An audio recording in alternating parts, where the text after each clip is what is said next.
नमस्कार दोस्तों, मैं हूँ आपकी दोस्त शिखा। हमारे आज के इस सेशन में हम एमपीपीएससी प्रीलिम्स के न्यू सिलेबस के यूनिट 2 के लास्ट टॉपिक मध्य प्रदेश के प्रमुख जनजातीय व्यक्तित्व important tribal personalities of Madhya Pradesh को डिस्कस करेंगे। तो शुरू करते हैं। मध्य प्रदेश के प्रमुख सेनानी जिन्होंने मध्य प्रदेश के स्वतंत्रता आंदोलन में भिन्न-भिन्न क्षेत्रों से योगदान दिया, वो सभी प्रमुख जनजातीय व्यक्तित्व के अंतर्गत आते हैं दोस्तों।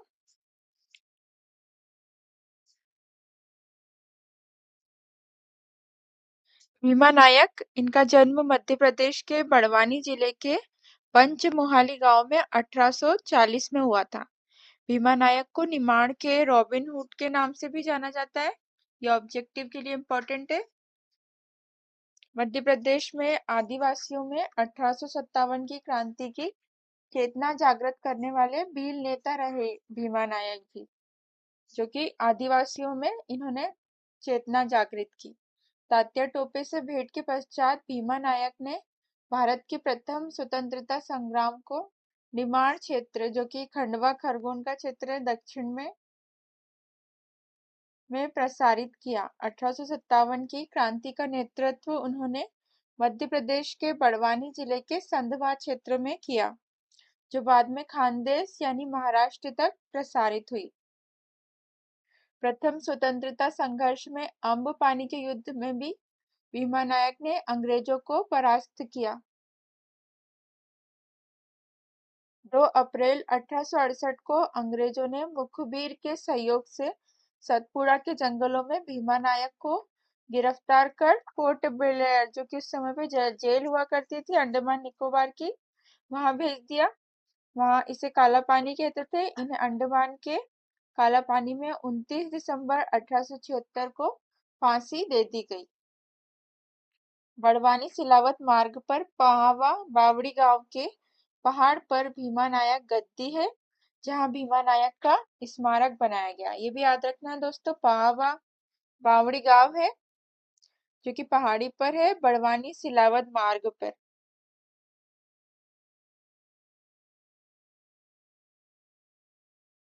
फिर हम अगले स्वतंत्रता सेनानी की बात कर ले, भूरी भाई।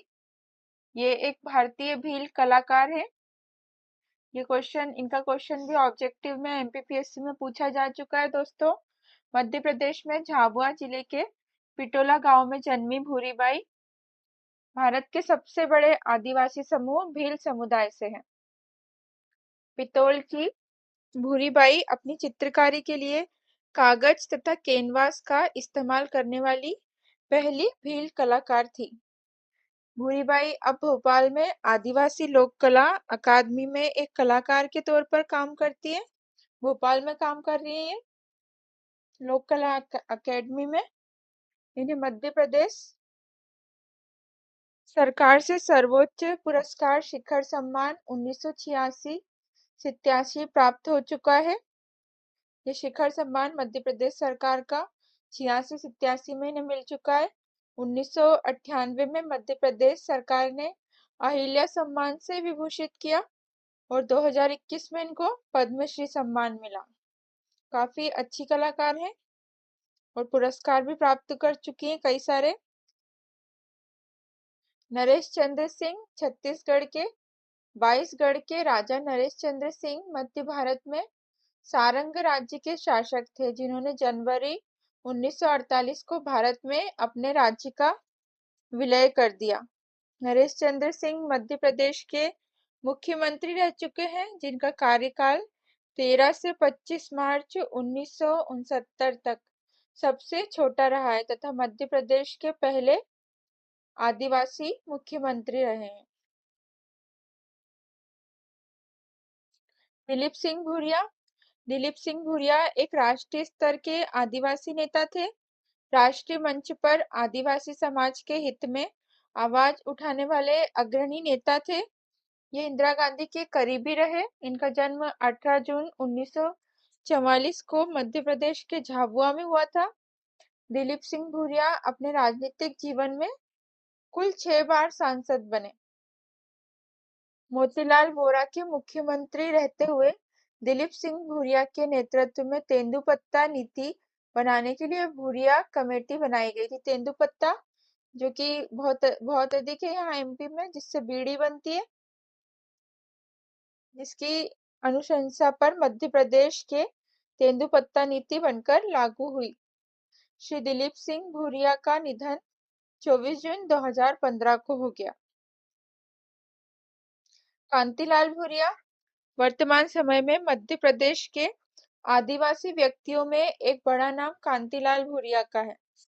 इनका जन्म मध्य प्रदेश के झाबुआ में 1 जून 1950 को हुआ था। वे नानूराम भूरिया और लादीबाई के पुत्र हैं। नानूराम भूरिया पिता और लादीबाई माता हैं। वर्तमान में भारतीय राष्ट्रीय कांग्रेस के सदस्य हैं। भारतीय मध्य प्रदेश के रतलाम झाबुआ लोकसभा क्षेत्र के सांसद रह चुके हैं। कांतिलाल भूरिया वर्तमान में झाबुआ विधानसभा सीट से विधायक हैं और अनुसूचित जाति, जनजाति, पिछड़ा वर्ग और गरीब लोगों के उत्थान के लिए काम करते हैं।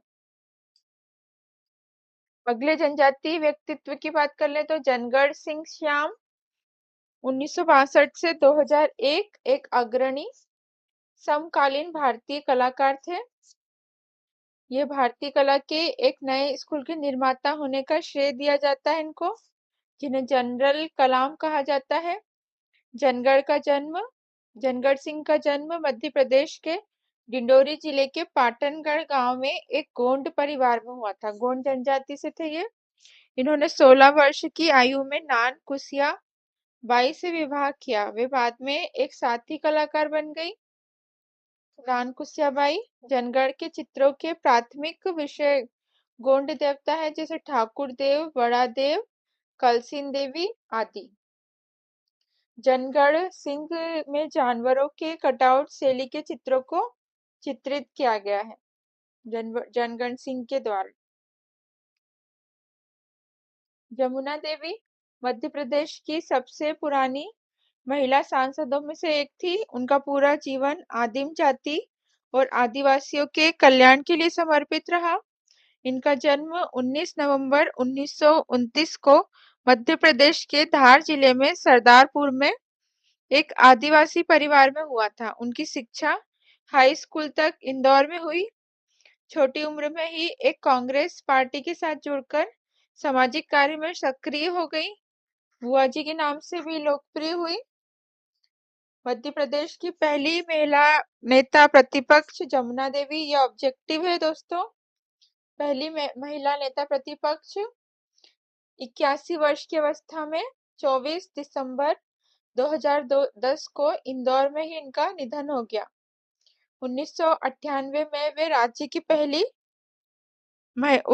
उप मुख्यमंत्री भी बनी। 2003 में इन्हें संसदीय जीवन सम्मान से तथा 2001 में भारत ज्योति से सम्मानित किया गया। बिरसा गोंड 1942 में बैतूल जिले के घोड़ा डोंगरी शाहपुर क्षेत्र के आदिवासी सेनानियों का एक बड़ा समूह 19 अगस्त 1942 को बिरसा गोंड के नेतृत्व में घोड़ा डोंगरी रेलवे स्टेशन के पास इकट्ठा हुआ तथा आंदोलन किया। गोंड सरदार बिरसा ने जंगल जंगल घूमकर इन आदिवासियों को प्रेरित कर एकजुट किया था। बिरसा लिखा है दोस्तों। इस आदिवासी समूह ने रेल की पटरियां उखाड़ी, पुलिस थाने और घोड़ा डेंगरी रेलवे स्टेशन के पीछे स्थित लकड़ी के एक विशाल डिपो को भी आग के हवाले कर दिया। पुलिस एवं वन अधिकारी घटनास्थल पर आए और पुलिस ने बिना चेतावनी दिए गोलियों की बौछार कर दी, जिसमें बिरसा गोंड की घटनास्थल पर ही मृत्यु हो गई और ये शहीद हो गए दोस्तों। हाजिया नायक अंग्रेजों के भील पलटन के एक सामान्य सिपाही थे। हम चित्र में देख रहे हैं, अंग्रेजों के एक सिपाही थे।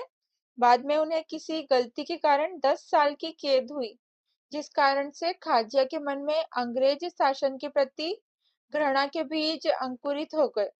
जब 1857 की क्रांति के दौरान अंग्रेजों के विरुद्ध विद्रोह भड़का, तब खाजिया नायक बड़वानी क्षेत्र के क्रांतिकारी नेता भीमा नायक से मिल गए। वहीं यहीं से इन दोनों की जोड़ी बनी, जिसने भीलों की सेना बनाकर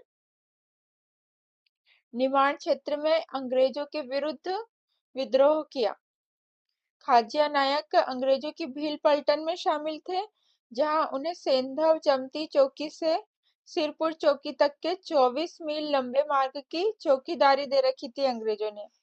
अप्रैल 1858 को बड़वानी के पास अमाल्या पानी गांव में अंग्रेज सेना और भील सेना की मुठभेड़ हो गई, जिसमें खाज्या नायक के वीर पुत्र दौलत सिंह व व अनेक योद्धा शहीद हो गए।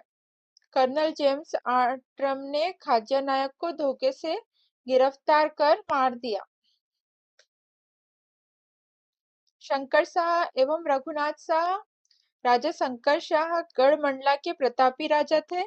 1857 की क्रांति के दौरान देशभक्ति कविताओं की रचना कर अपनी जनता में स्वतंत्रता के लिए संघर्ष का भाव भरा। चित्र में हम देख रहे हैं ये राजा शंकर शाह और कुंवर रघुनाथ शाह।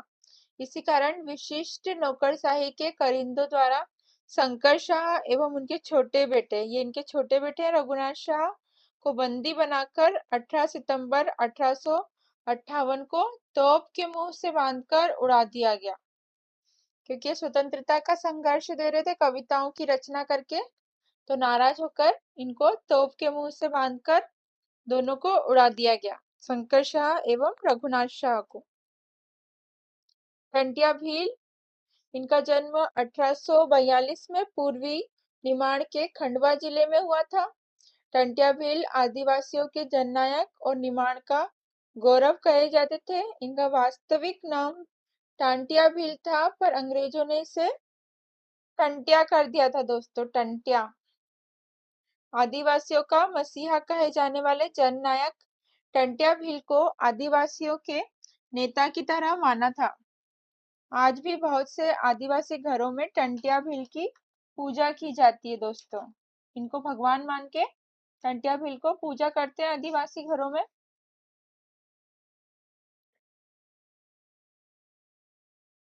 टंटिया वनवासी क्षेत्र के एक ऐसे क्रांतिकारी थे, जिन्होंने अंग्रेजी हुकूमत के खिलाफ आदिवासियों को एकत्र कर क्रांति का बिगुल बजाया था। जननायक टंटिया ने ब्रिटिश हुकूमत द्वारा ग्रामीण आदिवासी जनता के साथ शोषण और उनके मौलिक अधिकारों के साथ हो रहे अन्याय अत्याचार की खिलाफत की। अंग्रेजों ने जननायक टंटिया को इंडियन रॉबिन हुड की उपाधि दी। मध्य प्रदेश के जननायक टंटिया भील को वर्ष 1889 में कुछ जयचंदों की वजह से फांसी की सजा दे दी गई। गुंजन सिंह कोरकू। ये गांधीवादी विचारक एवं स्वतंत्रता संग्राम के सेनानी थे। इनका जन्म बैतूल जिले के घोड़ा डोंगरी ब्लॉक में हुआ था। गांधी जी के आह्वान पर घोड़ा डोंगरी में 1930 में जंगल सत्याग्रह का आयोजन गुंजन सिंह कोरकू द्वारा किया गया। 1930 में अंग्रेज सरकार ने गुंजन सिंह पर 500 रुपए का इनाम घोषित किया। 1963 में गुंजन सिंह कोरकू की मृत्यु हो जाती है। जंगल सत्याग्रह को टरिया जंगल सत्याग्रह के नाम से भी जाना जाता है। जंगल सत्याग्रह में गुंजन सिंह कोरकू के साथी बंजारी सिंह कोरकू ने अपने प्राण का बलिदान कर दिया। फग्गन सिंह कुलस्ते। दिग्गज आदिवासी नेता फग्गन सिंह कुलस्ते मंडला जिले के बारवती गांव के रहने वाले थे। इनका जन्म 18 मई 1959 को बारखाती गांव, जिला मंडला में हुआ था। मध्य प्रदेश के से बीजेपी के वरिष्ठ नेता रहे और लोकसभा सीट से सांसद रहे। बीजेपी के बड़े आदिवासी नेता माने जाते हैं। वर्तमान में भारत सरकार ने इन्हें इस्पात मंत्रालय में राज्य मंत्री बनाया है। यहाँ ये टॉपिक खत्म हो गया दोस्तों। लेक्चर को पूरा देखने के लिए बहुत बहुत धन्यवाद दोस्तों।